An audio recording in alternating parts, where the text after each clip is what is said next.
Bows, TKOs, yeah. Bows, TKOs, we got bows, TKOs, yeah.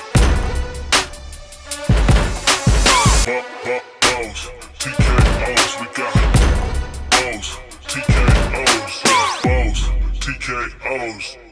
Bows and TKOs. We are live, episode 122, coming at you from the Valley on this beautiful Wednesday evening. I'm your host, Shane Gillette, for this weekly MMA podcast, streaming anywhere you listen to podcasts with your videos on YouTube. And what a show we have today.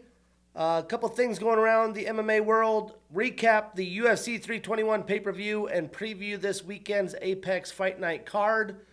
But before we jump in, your boy just got back from Pittsburgh. What an amazing trip to see the Steelers on Sunday Night Football.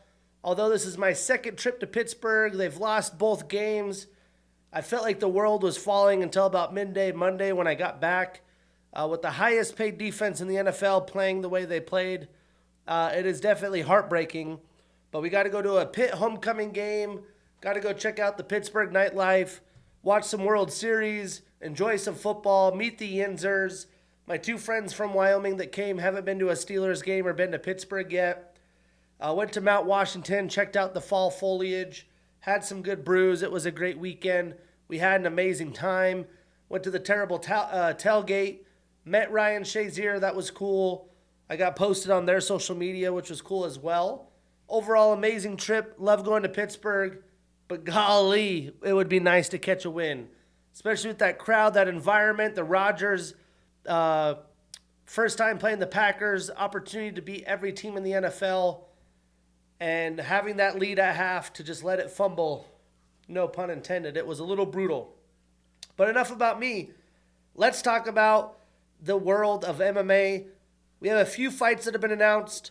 A short notice fill-in for this weekend's card.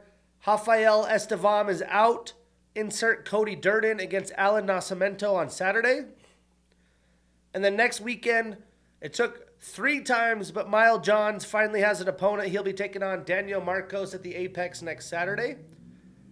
We got Joe Anderson Brito booked against Melsik Bogdasarian December 13th. And then, a little bit surprising, the UFC releasing Hamdi Abdul-Wahab and Azat Maksum, who fought this past weekend. Hamdi getting a win. I'm curious if his contract had just played out or what the case is there, because the heavyweight division could use anybody. And then the PFL releasing Larissa Pacheco, former UFC fighter, PFL champion, known for her big defeat over current UFC champion Kayla Harrison. Will be interesting to see what happens there. I expect her to sign with the UFC. And then we have Dirty Boxing 4 this weekend. Actually, I think it's tomorrow, Thursday, on YouTube. The headliner, Gable Stevenson, NCAA champion, former WWE NFL tryout, taking on Billy Swanson in the main event. And a couple other ex-UFCers going down. Brian Battle taking on Nick Coring. Fernando, is it Fernando? Let's see. Francisco Trinaldo taking on Nainanesh Ayman. And then that really looks like it. Maria Agapova's fighting as well. Dirty Boxing love taking ex-UFC talent. But let's talk about the pay-per-view, UFC 321.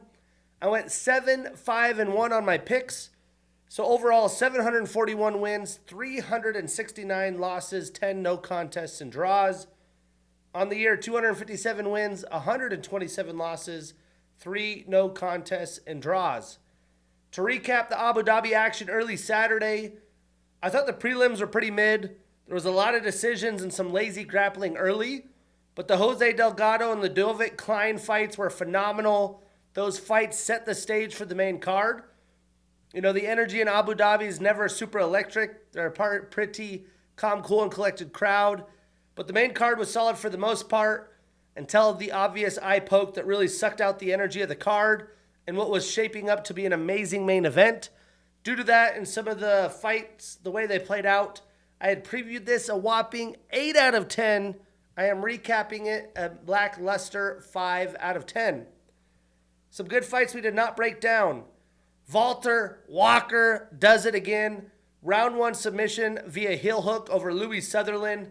Performance of the night, 50 Gs for Walter. We had Quillian Salkid with a round 1 knockout over Nasrat Haparist.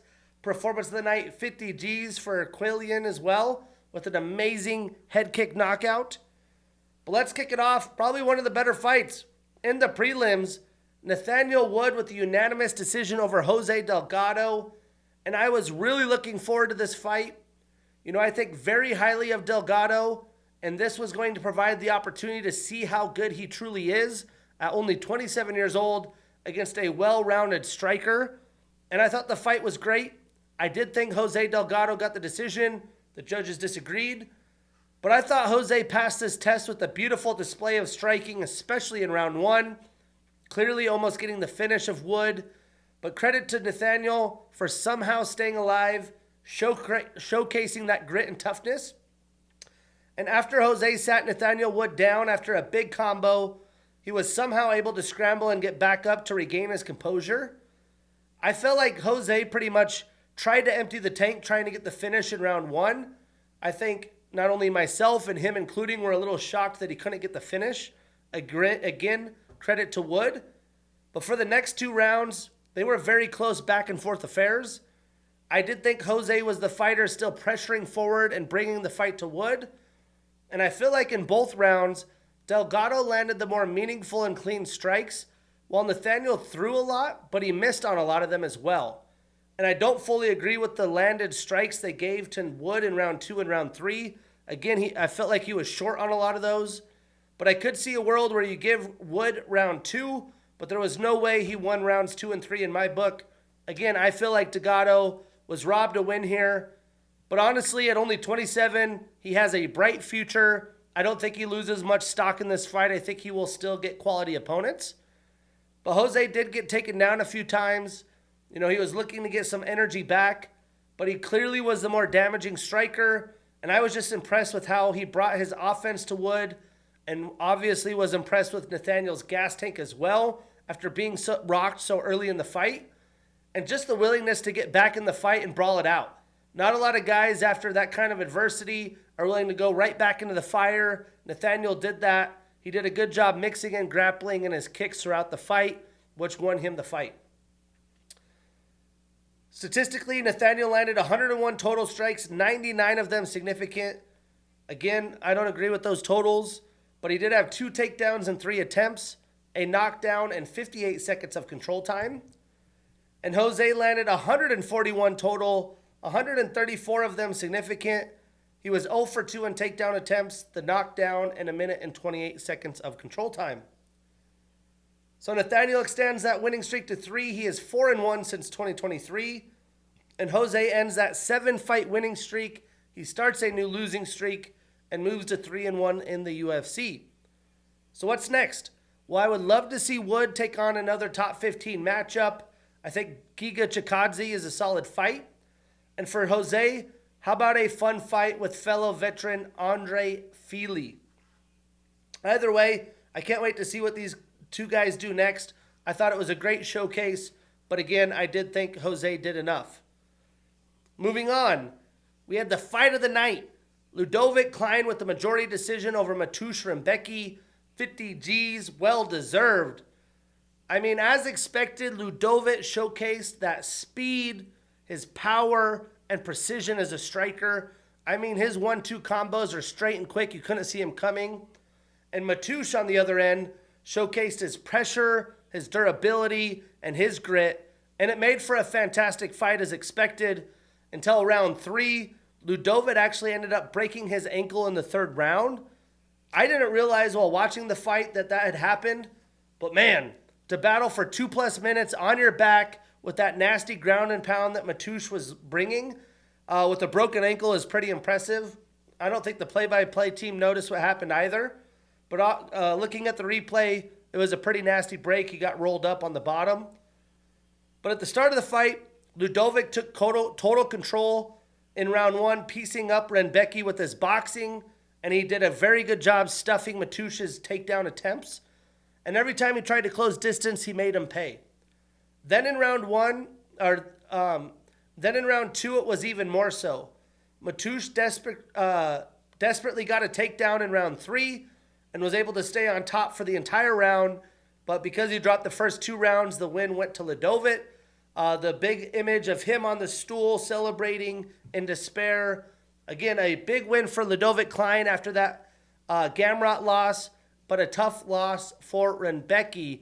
Either way, brilliant performance by both men. Again, these 2 fights really put the card on their back. Statistically, Ludovit landed 90 total strikes, 82 of them significant. When he was landing clean.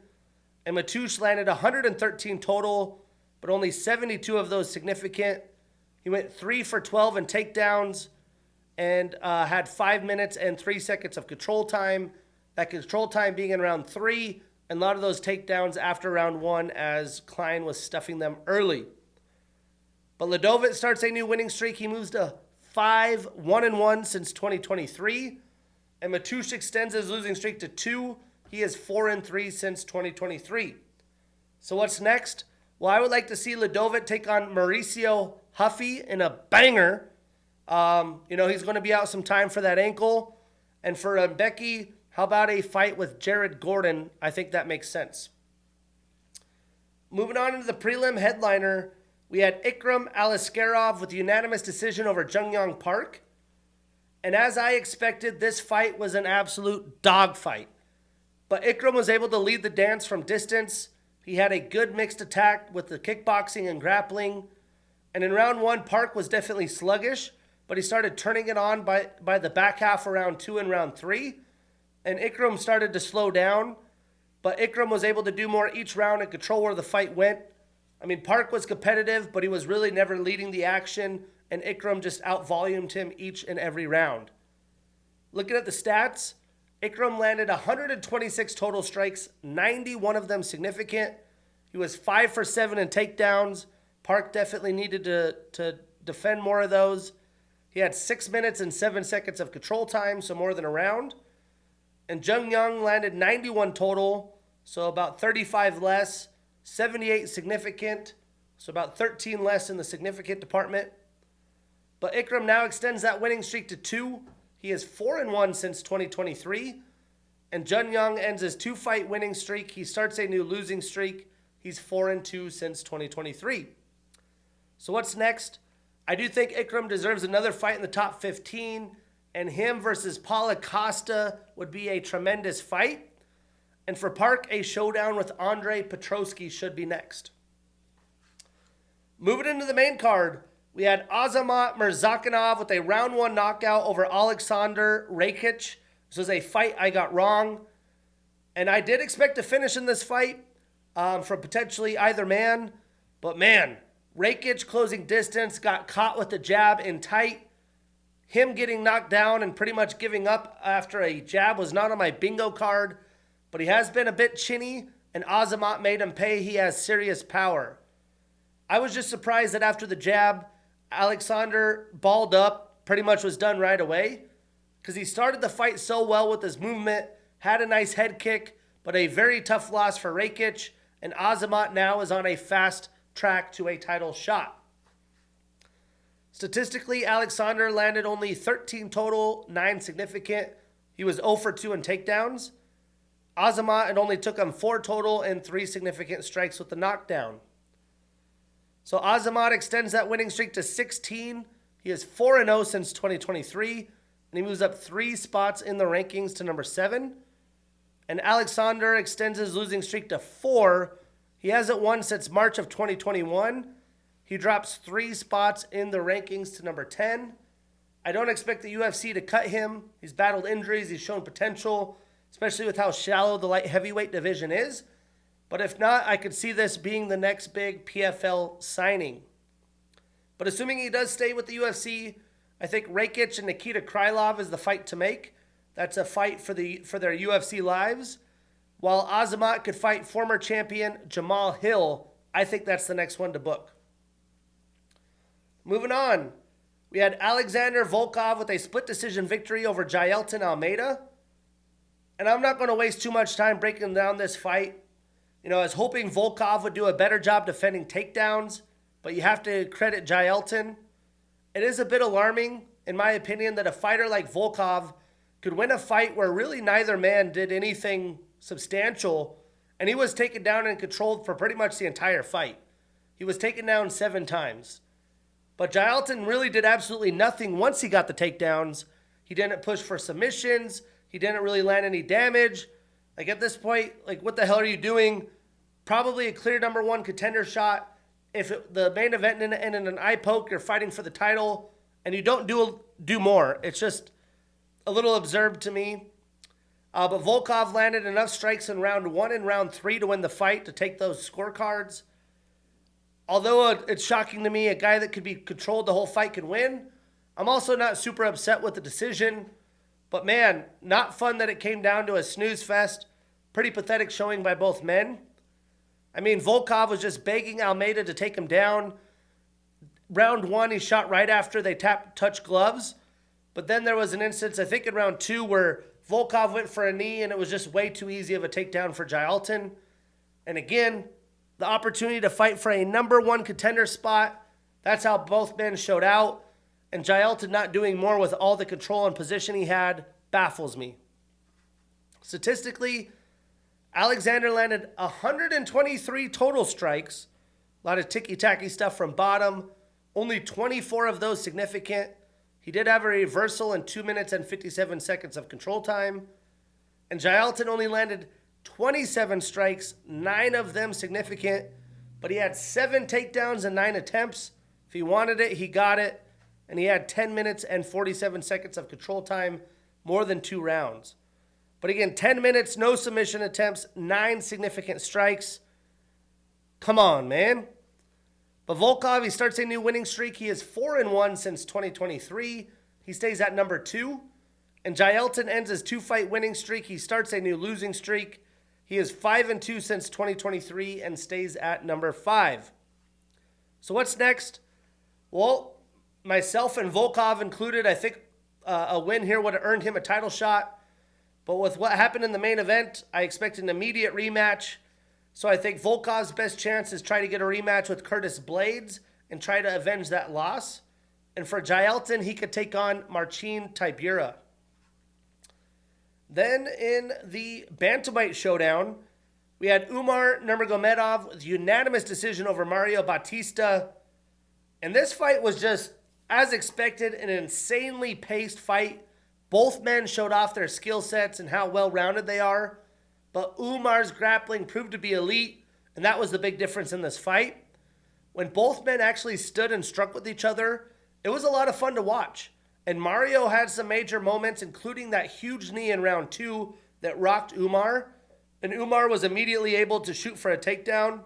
And, his offensive grappling was just too much for Mario, who has really good grappling himself. The only person that's out-grappled Umar was the GOAT at bantamweight, Merab Dvalishvili. But Mario just didn't put himself in a position to get enough chances to control the fight and put the fight where it wanted to go. So Umar took each and every round. And although he did win every round, it was very well battled out. It was a very competitive fight and a fight worth watching back if you haven't seen it. Statistically, Umar landed 81 total strikes, 32 of them significant.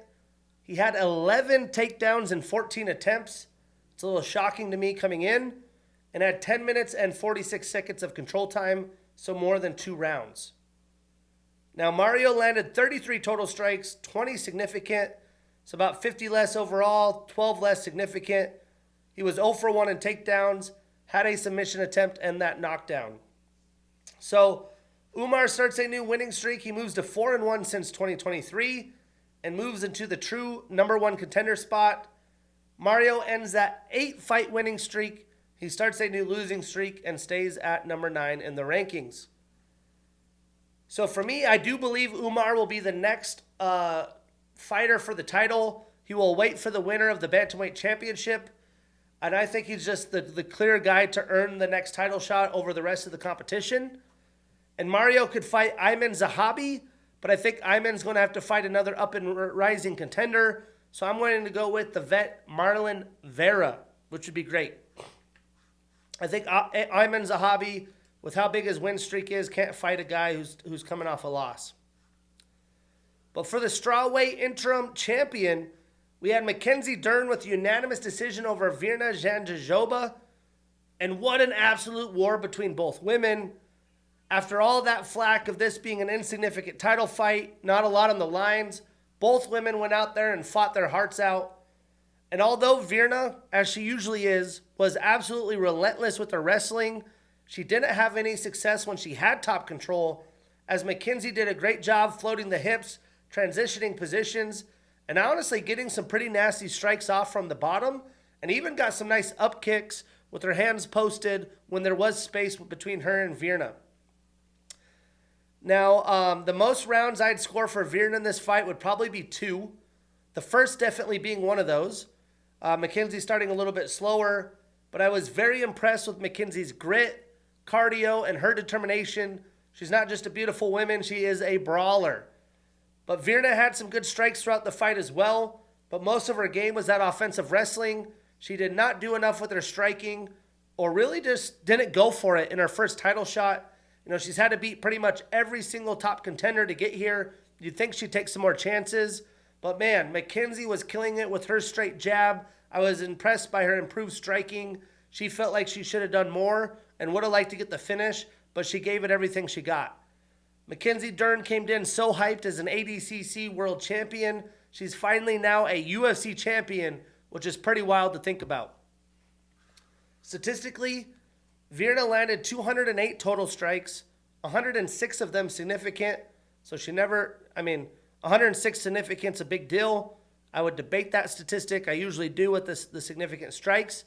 But you could tell majority of her volume weren't landed flush. She did have 9 takedowns and 17 attempts. So although she had success, Mackenzie did a good job defending about half of them. And she had 9 minutes and 7 seconds of control time. So almost 2 complete rounds. Now Mackenzie landed 249 total strikes, 118 total or significant. So 12 more significant, 41 more total. She had 2 takedowns herself in 8 attempts and had 3 minutes and 45 seconds of control time. So Mackenzie extends that winning streak to 3. She is 4-2 since 2023. And Virna ends her 5-fight winning streak. She starts a new losing streak and drops 2 spots to number 2. She has now lost to Mackenzie Dern twice over the course of 5 years. So who's next in line for strawweight? I'm going to go with Mackenzie and Tatiana Suarez, who's really the only one coming off a win that makes sense, unless Zhang Weilei somehow defeats Valentina Shevchenko and turns back around to the strawweight division quickly. And for Virna, I'd say a matchup with Tabitha Ricci is really the only option because she's defeated the rest of the top contenders. Unless she wants to let some fights shake out, like Yasmin Lucindo, Jillian Robertson, the winner of that can make sense as well. Then in the main event, we had a no contest due to eye poke. And here are some truths for me in the main event. Yes, immediately I felt like Tom did make his power felt early, and Ciryl, you could tell, noticed. On the other end, I would say Ciryl looked really good, and he had some success with the striking from distance as well. Tom did not showcase very good striking defense. And yes, the eye poke was bad. I don't think Tom was looking for a way out. And because of that, I also think this is a good time to address the need to fix the rules. I know Ariel Helwani has been hammering that on his show. We warn the fighters before the fight starts, let alone let these things happen multiple times in a fight without taking a point or really, having the fighters have a reason for not breaking the rules. Weight cutting is a whole nother issue. We let these people miss 4 or 5 pounds, they could still take on the fight. I am in agreement that we know the rules.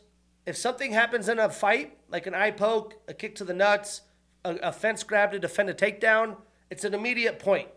That could already lose you a decision in a fight. It just shows how detrimental it will be to your fight. I mean, in football, if you have an offensive pass interference or defensive pass interference, they don't say, hey, that's a warning. We're not going to give you 60 yards on this penalty. I mean, when you break the rules, you pay for it. Then in the UFC, I think they should also have it where if it's a second time, then it's an immediate disqualification. The reason being is if we don't penalize these things, they're just going to continue to happen over and over, and officiating is never consistent whatsoever. We need that to change. I fully expect this to be a rematch. I do think there is more intrigue in the rematch now that we saw the first round play out and that Ciryl Gane isn't just going to get slept in 20 seconds. I mean, stats, Tom landed 27 total and significant. He was 0 for 1 in takedowns. It was a pretty lazy takedown attempt. Some people thought Tom might just go grapple him right away like John Jones did. And Ciryl landed 30 total and significant, so he landed 3 more. But Tom, he's on a 3-fight winning streak, now has a no contest. Ciryl with a 2-fight winning streak and the no contest. Obviously, what's next? The immediate rematch, hopefully in this calendar year. Although reports are Tom still can't see out of that eye, so we'll have to see what happens with that. But again, due to the eye poke, some pretty grappling heavy fights, I recapped it at a 5 out of 10. But man, watch out for freaking Azamat, Murzakanov, Ikram, Aliskerov probably going back in the top 15. But for me, the highlights were the Wood, Delgado, and the Klein, Rebecki fight. And the Umar fight was very fun to watch. And honestly, the strawweight championship turned out to be a war as well. But that sets us up back to the dang apex. It's UFC Fight Night Vegas 110. The prelims at 1 p.m. Pacific, main card at 4 p.m. Pacific, all on ESPN Plus. And enjoy it because on Sunday, for those of you that celebrate daylight savings, it's fall back. For me, nothing changes except football is an hour later. To preview this card, I mean, it's an Apex card. The card's pretty shallow. The prelims have some fun fights with potential. It's not a lot of meat on the bone. Although the Vieira and Dumont fight is probably a number 1 contender fight, I would say the main card has more to be desired, but the 3 final fights should be violent, fun affairs for the fans. I am previewing this a 5 out of 10. Some good fights we will not break down. We got Cedricus Dumas taking on Contender Series alum Dante Johnson. We have Timmy Kwamba taking on Road to the UFC alum Cheng Ho Lee. And then we have Billy Elikana taking on Contender Series alum Kevin Christian. But let's kick it off. We are going to preview 2 prelim fights. We have Phil the Fresh Prince Rowe, 35 years old with an 11-5 record, taking on Seokhyeon the Korean Tyson Ko, 32 years old with a 12-2 record. With a nickname like the Korean Tyson, you better show out. But I mean, hey, Seokhyeon, he made a good name for himself after an impressive win against Oban Elliott only 4 months ago, and he dominated that fight with his grappling. Now, Phil has fought a lot of dudes during his UFC career, but he has shown that he can be taken down, so he's going to have to keep the fight standing so he could use that length and his striking skill set to continue his winning ways while he's still in his prime at 35. Breaking this down, Phil has a black belt in BJJ. He's an Island Fights and Contender Series alum. He's on a 1-fight winning streak and is 1-2 since 2023. 7 of his 11 wins are via knockout, 4 via submission, so all 11 wins via finish. We have a lot of finishers on this card. And he has an outstanding 9.5-inch reach advantage and a 7-inch leg reach advantage. Sheesh. Now, Seokhyeon is a Contender Series alum. He is on a 5-fight winning streak, 2-0 in the UFC. 6 of his 12 wins are via knockout. Both of his losses also via knockout. You know what that means? To knock out or be knocked out. Now, Ko looks good. You know, he showcased his skill set against Oban, but he hasn't faced a striker like Rowe, and he is susceptible to being knocked out. You know, both men are in their primes. I would say to stay relevant, you really need a win here. The welterweight division is very deep, especially for Phil at 35. For that reason, I'm taking the underdog, the dog's coming to eat. I'm taking Phil Rowe. We are putting him on that parlay. We marking that ish down, and we getting that bread. Moving on. We have Norma, the Immortal Dumont, 35 years old with a 12-2 record and the number 4 next to her name, taking on Ketlen Fenomeno Vieira, 34 years old with a 15-4 record and the number 3 next to her name. Now this is a very fun fight on the women's bantamweight division for probably the number 1 contender spot. I think this is two of the best women in the division besides the champ Kayla Harrison and former champ Juliana Pena. I mean, Norma is on an absolute tear right now, and she is finally getting her crack at the top of the division. Breaking it down, Norma has a Sanda style. She trains out of Syndicate MMA. She has a brown belt in BJJ, a black belt in Sanda. She's a Jungle Fight alum. She has the most wins in UFC women's featherweight history with 5. She's tied with Megan Anderson and Felicia Spencer for most bouts in UFC women's featherweight history with 6, which the featherweight division doesn't exist in the UFC anymore. But she also has the most unanimous decision wins in the former featherweight history with 4, the most decision bouts with 5, most total fight time with 1 hour, 31 minutes, and 26 seconds, and most takedowns landed with 9. And she's currently on a 5-fight winning streak. Now, Ketlen has a black belt in BJJ and Judo. She has the highest takedown percentage in UFC women's bantamweight history at 88.9%. She has the second most decision wins in bantamweight history with 7. And she's tied with Raquel Pennington for most split decision wins in UFC women's bantamweight history with 3. Now, I'm pretty excited to see this fight play out. I mean, when it comes to kickboxing exchanges, it's going to be a doozy. But I do expect Norma to mix in a good amount of takedowns, although Ketlen has good defense. If Ketlen can continue to defend takedowns, I do think she has a legit shot in this fight. But I do think Norma is going to walk her down, strike into takedowns, and just try to bully Ketlen. You know, Norma has an impressive pressure, and she has that willingness to take chances. I think that pays big dividends in this fight. For that reason, I'm taking Norma Dumont. We are putting her on that parlay. We marking that ish down, and we getting that bread.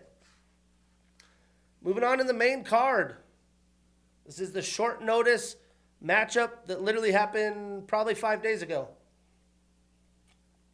We get Alan Piro Oso Nascimento, 34 years old with a 21-6 record, taking on Cody Custom-Made Durden, 34 years old. Why don't I have his record on here? Let me pull that up. He is 17-8-1.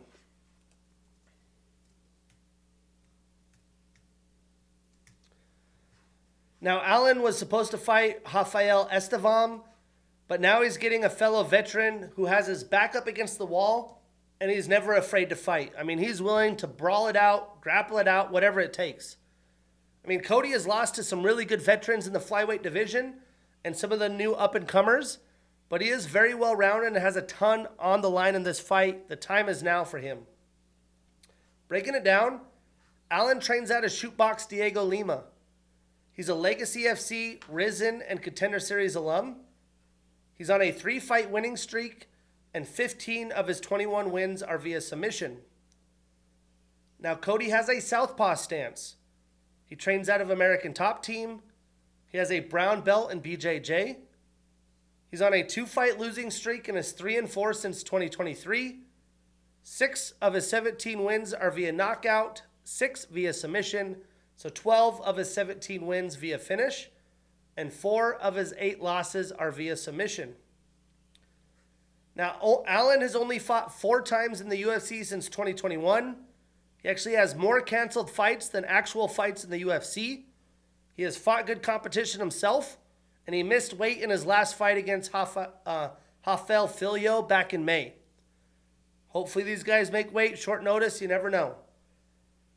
But the win against Rafael Filho was a big win for him against another good grappler who was well-rounded, and Rafael showcased that in his recent win. You know, Cody, again, has fought some of the best prospects and vets of the division. A lot of those haven't gone his way, but he is going to be a tough test that will test Nascimento and put him on short and deep waters on short notice. Now, this is going to be a high-paced, wild fight, typical flyweight type of stuff. It's going to go everywhere. We'll see some fun 50-50 positions, some transitions. For the sake of picking, though, I'm taking Alan Nascimento, but I'm avoiding him on any parlay possible. Moving on, we have Isaac, the Midwest Chapa Delgarian, 29 years old with a 7-1 record, taking on Yadier, the Cuban Problem de Valle, 29 years old with an undefeated 9-0 record. Now, this is actually an absolute gem of a fight. Two men, they're about to enter their primes at 29. They are somewhat newer to the UFC, looking to make a name for themselves. Both fighters are well-rounded. They like to push the pace, so something has to give. I mean, a ton is on the line if they want to move up the rankings in the featherweight division, so I'm excited. Breaking it down, Isaac trains out of Factory X. He has a wrestling style. He's on a 1-fight winning streak and is 2-1 in the UFC. 4 of his 7 wins are via knockout, 3 via submission, so all 7 of his wins via finish. Told you there's a lot of finishers on this card. And Yadier has a judo, BJJ, and wrestling style. He's a Fury FC and Contender Series alum. He's undefeated on a 9-fight winning streak, 2-0 in the UFC. I honestly think when it comes to Isaac, he is an absolute smothering offensive fighter, but he has been shown to tire himself out. You know, Del Valle is good on the ground as well. I don't expect him to be overmatched in that department. If he's on his back, he could use his jiu-jitsu. He might offensively grapple himself. I think this fight is going to turn out to be a fight where the winner wins with their kickboxing. You know, we haven't seen a lot of great kickboxing from either fighter, but I think that this fight is going to go to a decision, and cardio is going to be a big differentiator as well. And 2 grapplers turn into a striker type of fight, but should deliver a fun product.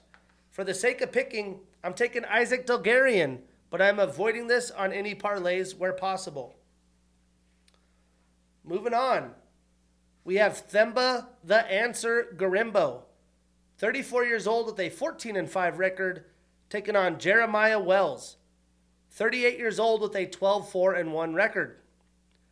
Now, this is another interesting fight between 2 pressure fighters who are looking to get back on the right track. You know, both of these men have showcased some promise, but again, at 34 and 38, the time is now if they want to have a promising back half of their career in a deep welterweight division. A loss here puts both men in a pretty bad spot, so I do expect both men to go out there and take some chances. So make sure to tune in. Now, Themba, he's a Fury FC and UAE Warriors alum. He's on a 1-fight losing streak, 4-2 since 2023. 6 of his 14 wins are via submission. 3 of his 5 losses are also via submission. So to submit or be submitted. He also has a 3-inch reach and leg reach advantage. Now, Jeremiah trains out of Renzo Gracie, Philly. He has a black belt in BJJ. He's a Cage Fury alum and former champion. He's on a 2-fight losing streak. He's 1-2 since 2023. 5 of his 12 wins are via knockout, 4 via submission, so 9 of his 12 wins via finish. Now, Themba, I believe, is the better striker, and he has the reach advantage, but he is known to get a little careless, and it has cost him pretty badly. I do expect both men to mix in takedown attempts, but Themba is in his prime, coming off a loss, and I believe he's going to will himself and find himself a way to victory. For that reason, I'm taking Themba Garimbo. I am putting him on that parlay. We marking that ish down, and we getting that bread. Moving on. The big boys at heavyweight.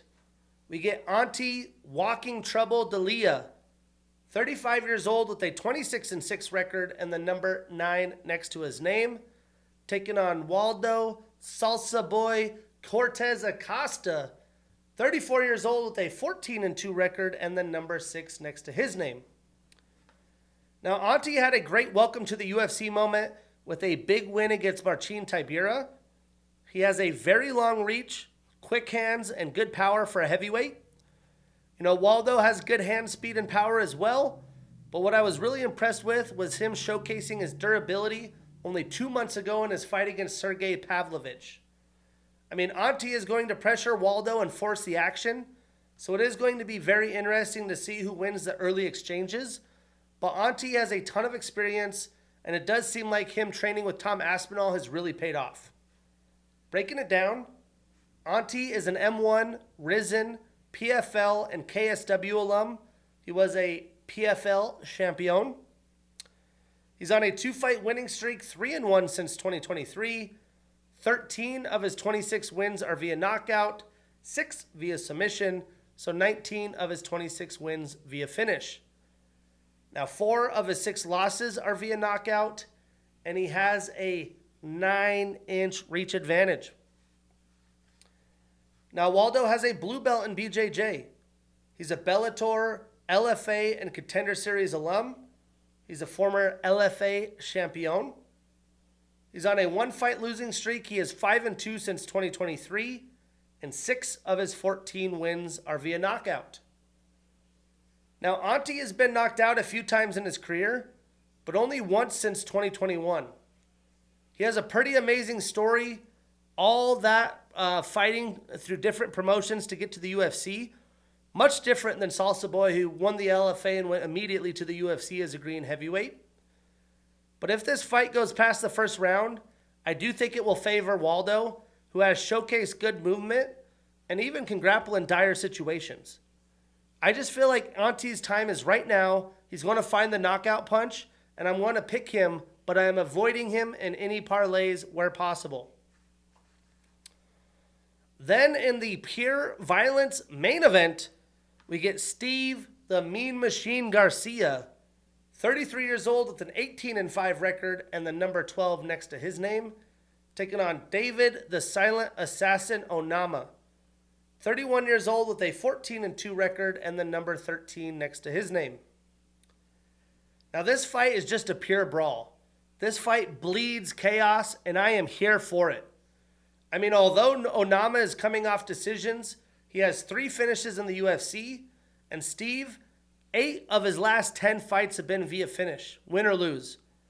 Both men are in their prime. They're coming off the biggest win of their careers against very good veterans, and a win in this main event, a good showing while at it, will catapult them into the thick of the 145-pound division. I've just been more impressed with Steve's run to the top, but both men are a problem, and this one is going to be a collision course. Breaking it down, Steve trains out of Jackson's MMA. 2 of his last 3 fights have been performance of the night. He's showing up. He's showing out. He's a Bellator, Contender Series, and LFA alum. And 14 of his 18 wins are via knockout. Now, David is on a 4-fight winning streak. 7 of his 14 wins are via knockout, 4 via submission, so 11 of his 14 wins via finish. Now, both men are clearly known to be aggressive, and they pretty much go for bad positions sometimes, looking to go for the kill, kind of submission over position type stuff. I do expect to see a lot of 50-50 fun transitions in this fight as well. I just have a feeling Steve is going to be able to control the space better and will lead the offensive wrestling. I do think David is good in a lot of places, but he's not great yet. He's still somewhat green. I do think Steve is the best version of a fighter that he ever will be. For that reason, I'm taking Steve Garcia. We are putting him on that parlay. We marking that ish down, and we getting that bread. Back to the Apex we go. The main event, the heavyweight fight, the Themba fight, the Isaac Delgarian fight, the Alan Nascimento fight, the Ketlen Vieira, and the Phil Rowe fight. All of these fights are going to be fun. They could be tight fights. I could see this delivering well over a 5 out of 10. And that sets us up for next Saturday back at the Apex. I do feel like this card's a little bit deeper and higher quality. But that will be the last of the Apex before a absolutely massive UFC 322 pay-per-view card. We'll break down the rest of the year's schedule next week as well. And the headliner of the Apex card next weekend is Gabriel Bonfim and Randy Brown. That's episode 122. I'm your host, Shane Gillette. See you next week.